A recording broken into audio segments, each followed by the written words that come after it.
Well, to take the questions one by one, the first is regarding the military modernization. Whatever we do is based on a long-term integrated perspective plan, and that plan itself is based on an analysis of the likely threats and challenges which are to come about in the future. These threats also keep changing from time to time, and we recalibrate what all we would like to acquire as part of our modernization process and prioritize these acquisitions in keeping with the overall budget allocation. And in doing so, we are in a position to ensure that we get in the short term whatever is required to meet the immediate threat. Since 17, we have the vice chiefs of all the three services have been given emergency powers on a number of occasions, as also a delegation of financial powers has been done, which has greatly speeded up the acquisition process, and a result of that, our levels of preparedness are much better than they were earlier.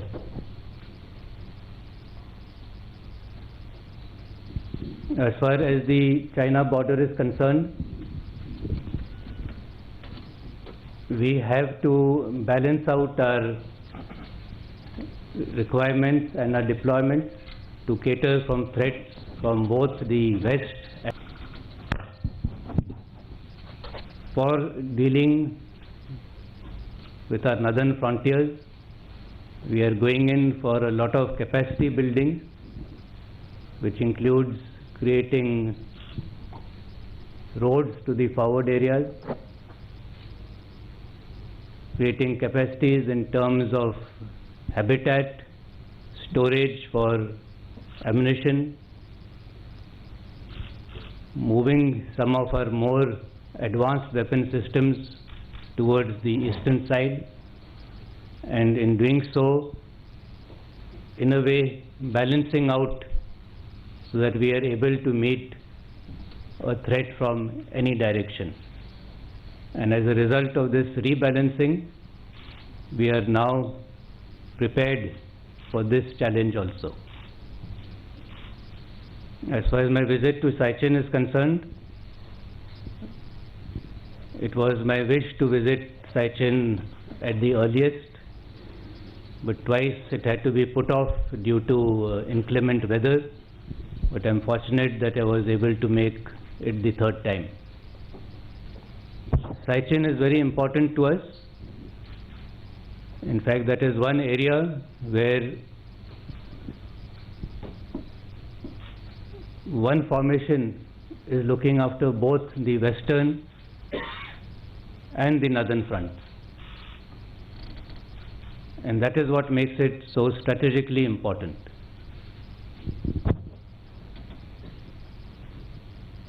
We must not lose sight that that is from where the collusivity can happen, and therefore the importance of always being on our guard and the importance of keeping that particular area always in our possession. As far as the increased activities from the Pakistan side are concerned, and the recent event which has taken place, I would only like to say that we, the Indian Army, are a professional military force. We abide by international norms and regulations, and we do not resort to such barbaric activities. Years, as I mentioned right in the beginning, we have a perspective plan, and we continuously monitor and evaluate the likely threats and challenges which are going to develop. At one point of time, that was more towards the western front, but we feel now that both the western and the northern fronts are equally important. And it is in that context that the rebalancing is taking place. As far as collusivity is concerned, it can be both physical on the land borders, it can be in many other spheres also. As far as the land borders is concerned, that is where the two countries are the closest to each other.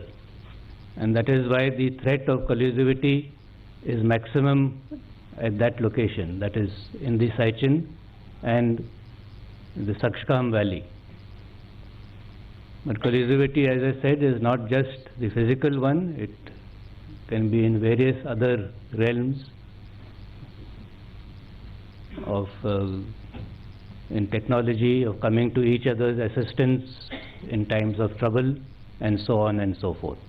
So that is the context in which these statements were made.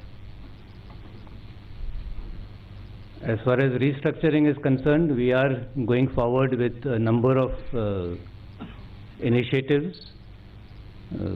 4 studies were ordered by my predecessor.